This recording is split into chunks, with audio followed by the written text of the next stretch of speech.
আমার মনে গেছে বিদেশে আজ 1 মাস 7 দিন। 1 মাস 7 দিন গেছে। শুক্রবার আর মনে আমার সাথে কথা কয়েছে। কথা বলে মনে কেমন আছে? ভালোই আছি। বললাম মনে তো চোখ খুলে গেছে গা, ঘুমাইছিলাম। দেখো আব্বু তুমি ভালো আছো, আমি ডিউটিতে যাবো রে। তাই কয়া চলে গেল। তারপর শনিবার আর কথা কই নাই মনে। শনিবারের কথা কই রাত্রিবেলা 12টার সময় আমার শ্বশুর বাড়িতে ফোন আসে, মনে কি সমস্যা আছে আমাকে তা তো আমি জানি না রে।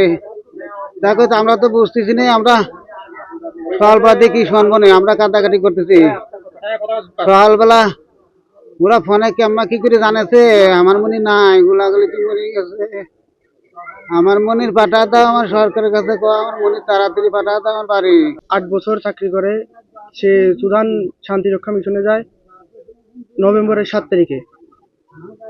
তা গেল রাত 12টার সময় আমরা তার নিহতের খবর পাই ড্রোন হামলায়। গভর্নমেন্ট থেকে যেটা ভালো মনে করবে ওইটাই, আমাদের নিজে থেকে কোনো চাওয়া পাওয়া নাই। সুষ্ঠুভাবে যেটা হবে আমাদের সহি সালামতে আমরা বডিটা পেলে, আমার ভাইকে পেলে আমরা খুশি। এটা গতকালকে আমার ভাইস্তে থাকিল সুদানে, সেনাবাহিনীর মিশনে গিয়েছিল। হঠাৎ করে জানা যায় যে কালকে একটা বিস্ফোরণে সে নিহত হয়।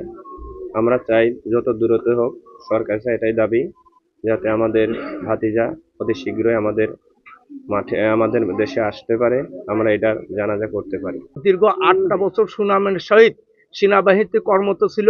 এই ছেলের কয়েক মাস আগে মিশন হয়। মিশন হওয়ার পর তার বাপ মা ভাই বিরাদের কাছ থেকে বিদায় নিয়েছে সুদানে গেছে।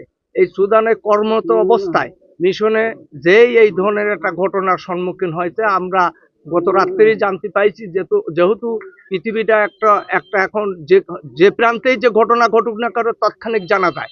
আমরা জেনেই আমরা তথ্য নিলাম, যোগাযোগ করলাম, পরে দেখলাম আমাদেরই সেই ছেলে, নামটা যেন কি, শামীম রেজা। এই শামীম রেজা আমরা শামীম আহমেদ আমরা তৎক্ষণিক আমরা এলাকাবাসী আমরা তার বাবার পাশে এসে দাঁড়াইছি। আমরা সান্ত্বনা দিচ্ছি, এছাড়া তো আমাদের করার কিছুই নেই। তার উপার্জন করার মতন এই ফ্যামিলিতে আর কেউ ছিল না। সে ছোটোর সময় আমাদের কাছে গর্ব করতে, ভাই আমি বড় হয়ে আমি একটি সেনাবাহিনীর চাকরি করব এবং বাংলাদেশ সরকারের থেকে আমি মিশনে যাব, বাংলাদেশের গর্বর কথা উনি বলতেন। আর সেই ছেলেই 1.5 মাস হলো মিশনে গেছেন, মর্মাহতভাবে সে নিহত হয়েছে। আমরা খুব দুঃখিত। তার ফ্যামিলি উপার্জন করার মতন আর কেউ নেই। আমরা শুনতে এলাকাবাসী হিসেবে জানি তার ভাই একটা ছোট ভাই আছে। সরকারের কাছে আমাদের উপর আবেদন থাকবে, তার ভাইবার যদি তার ছোট ভাইদের এই সেনাবাহিনীর চাকরি নিয়োগ করে তাহলে আমরা আরো খুশি হব, কারণ ছোট ভাই তো ফিট ছেলে, তার যোগ্যতা আছে। সরকারের কাছে আমাদের অকুল আবেদন, এই ছেলেরা যেন এই সরকারের জন্য এই সরকারের পাশে ফ্যামিলির পাশে দাঁড়ায়, তাহলে এলাকাবাসী খুশি হবে। এই মুহূর্তে এই দুঃসংবাদ আমাদের খুব ব্যথিত করেছে। আমরা প্রতিবেশী হিসাবে খুবই মর্মাহত এবং তার পরিবার আজ শোকে মুহ্যমান। আমরা পরিবারের প্রতি গভীর সমবেদনা জানাচ্ছি।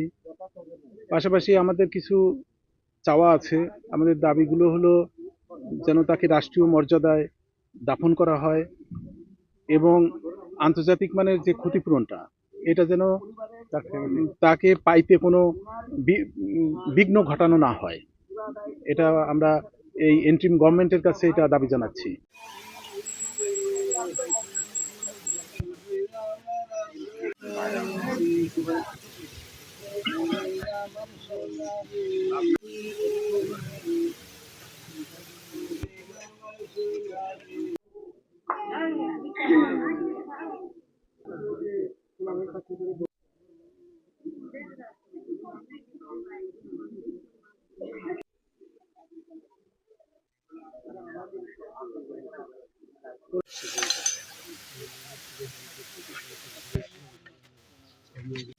হ্যাঁ,